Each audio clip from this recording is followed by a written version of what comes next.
All right, we're back with Abdul Carter, edge rusher, Penn State, up-ball linebacker, probably play quarterback if you need him to. I could. Tight end, Tyler Warren, watch out. Thanks for joining us, Abdul. Fantastic season, top to bottom, incredibly impressive. Penn State guys work for us, so you shouted out those people. Hooray to them for doing what you do. But, Lijay, you wanted to get started. You were excited. So I want to have some locker room talk with you because I know this had to be talked about in your locker room. Mm-hmm. Has anybody kind of told you favor Chop Robinson in the face? Yeah, that's my twin. When I first got there, he transferred over. Everybody just confused us for one another, just calling me Chop, calling him Abdul. It's crazy. That's my twin, though. Literally, so when they had the headshots for the combine, I said, somebody made a mistake. This is Chop Robinson. Yeah. And then I kept searching. I was like, oh, no, they just look alike. I'm like, they got to be cousins or something. Yeah. All right. Look, I'm glad you said it, not me, because sometimes – last year, his whole family looked like him too, so it's like weird seeing his family, seeing him. It's crazy how much we look alike. You're a huge Eagles fan as well, and I think you've said your Philly roots have a lot to do with where you are now. Tell me if this is right. You went to the Super Bowl? Yes, sir. Your dad got you a custom jersey? Yes, sir. And how was that experience? It was dope. It was really just enjoying my last year being a fan. Got to take my dad to the Super Bowl. Eagles won the Super Bowl. Just dope seeing that one last time. So a lot of Eagles fans have joked that they want you to kind of hurt your rankings to drop all the way to 32. Yeah. Most likely, you never say never. There's no way the Eagles will be able to get. Eagles gonna be able to come up and get you. Once you get to a new team, will that Eagles fandom die out? Yeah, we'll have to, unfortunately. But like I said, I was just really enjoying my last year being a fan. And to all the Eagles fan, I'm sorry, but I'm not taking my stock. I'm not doing that. No, I don't. The only way that he's going to Philadelphia is if they trade up to the top 3. Yes, sir. And that's going to be it. You also said, I think moments ago, that you're the best player in this draft and you should be taken first overall. Yes, sir. I got to ask you why you think that. I know why, but you can tell us why you think that.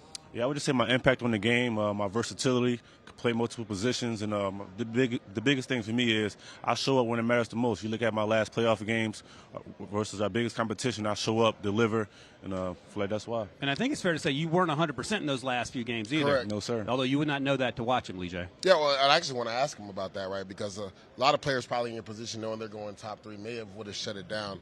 What was your mindset to just continue to go out there and push through that shoulder injury and play for your teammates? Yeah, I just was willing to lay on the line for my brothers. I knew they'd do the same for me, so just me being out there one last time with my teammates, the last 3 years I've been with, building those bonds, building those relationships, I do the same thing again, just lay it on the line for my brothers.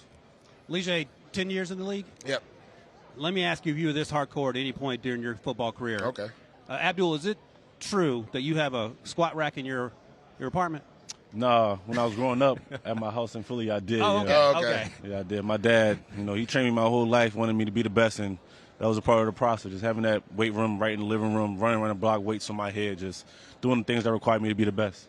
Hey, go ahead. Yeah, you made a transition to the edge this year, right? You were a stand-up linebacker before, and that's why I think everybody's so excited about you because really I have 1 year of you being on the edge and dominating like you did. Mm-hmm. Do you feel like your best football is still ahead of you because essentially you've only been on the edge for 1 year? Yes, sir. That's another reason why I feel like I'm the best player in the country. Just me being in my first year at a new position, I feel like nobody's really done this before at this level, just coming in a new position, being a first-team unanimous All-American, dominating the way I did, having an impact on the game like I did. Let me ask you about some of your teammates because there's some dudes on defense that I love watching for sure, but I want to ask you about offense.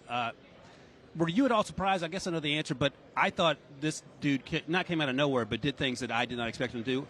Any surprise to what Tyler Warren accomplished over the course of the season? No, sir. I've seen that right when I came in, just his jump ball ability, just the playmaking ability, the versatility, can be moved around multiple positions. But I feel like this year he really put it all together, and he's just one of those guys, even if he's not getting the ball, he's blocking somebody out of bounds, just doing all the little things that matter, and that's why he's so great. I don't know if you knew this. You may have known this. In high school, I know Tyler's high school coach. 6'6", he played center, and he was dominating as a center. That dude physical, man. Yeah, he one of them. By the end of this week, when you finish going through all your interviews at the Combine, what do you want teams to know about Abdul Carter? Really just get to know me more as a person. Just really my first time meeting all the teams, being around them, talking around them. But really just trying to take everything one day at a time, one moment at a time, just keep my head where my feet are. We were talking about this, and I don't want to call out Donovan Jackson, the guard for Ohio State, but his first time playing left tackle because of the injury was against you. Yes, sir. It didn't go very well for him. He got better as the season went on. How was that game for you in terms of the things you're able to do? Because it looked pretty fun to watch from my perspective. Yeah, I wish we could have got to win that game, most importantly. But it was a fun game for me. Just him being out there, I knew it was a matchup I would like. If I could have lined up on either side, whether he had 10 games or 10 years of experience, I would have given him the same work. Yeah, and like I said, he got better. I'm not trying to call Donovan out, but that's a tough position to be in. Your first day on the job, tough. And Abdul's lined up across from you. You have to try to stop that. Go into your thought process when you're prepping throughout the week when it comes to pass rush. Again, this is your first year playing out on the edge. Just take me through, like, your daily routine as you get ready to face an opponent. Like, what are you looking at when you're getting ready to pass rush against somebody that week? Obviously, what they give up on film, the way they pass it, how to use their hands, and where I just start developing my plan there, talking to my coaches, asking my coaches for advice, what should I do, what moves you think that will work best. Then just throughout the week, just practicing hard, because I feel like without an elite week at practice, you won't really play that well in the game, so just making sure I got everything right, everything screwed in before the game. All right, before we let you get out of here, I got a couple things for you, Abdul. I'm going to have you blind rank these Eagles quarterbacks. So we'll see what your Eagles history is all about. Our Penn State Eagles fan over here thinks you're going to know all these guys. So let's see what you got. You ready? So you got a blind ranking 1 through 5. You're not going to know who's coming next. First up, Randall Cunningham. 4. Nick Foles. Won you a Super Bowl. 3. He won a Super Bowl. He sure did. All right, Mike Vick. 2. All right, it's going to get tough now. Yeah, it is. Donovan McNabb. Unfortunately, 5.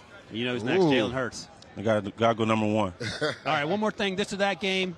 I'm going to name you some quarterbacks. You tell me which one you're most excited to sack, and we'll go down the list once you get to the league. Caleb Williams or Drake May? Caleb. Caleb or Jaden Daniels? Caleb. All right, going to be a little Philly on Philly crime here. Caleb or Jalen Hurts? Jalen Hurts. All right, Jalen or Josh Allen? Jalen Hurts. Jalen or Joe Burrow? Jalen. All right, here we go. Old school. Jalen or Aaron Rodgers? I go Aaron Rodgers. He was really my favorite quarterback growing up, so I say Aaron Rodgers. We've heard that a couple times. AR's a big guy around here. Aaron Rodgers or Lamar? Lamar. And then finally Lamar or Patrick Mahomes? Lamar. Okay, that's the first time we've had Lamar. Yeah. I got one more for you. One more for you. You wore number 11 at Penn State. For people that don't know, that's a prestigious honor. LeVar Arrington started it a few years ago. Michael Parsons wore that number. My teammate Navarro Bowman wore it. What type of honor was it to wear that number? And what was your thought process when they said that you were going to be able to wear number 11? It was one of the biggest honors in my life. And it's dope because when you get that number, you feel that advice you get from all the guys who were before you. They tell you how to go through it, how to process it. But at the end of the day, it's really about legacy and it's what you leave behind. And I feel like I did that throughout my career, just be able to leave behind a great legacy. And now, LeVar Arrington, the second guy, the one who started to his son. So it's dope just to see that. Yep. He looks up to me. I get to guide him throughout this process, so it's all dope for me. Man, amazing. Abdul Carter, Penn State. He ain't going to Philly. Sorry, Eagles fans, because he's too good. Thank you, Abdul. Thank you.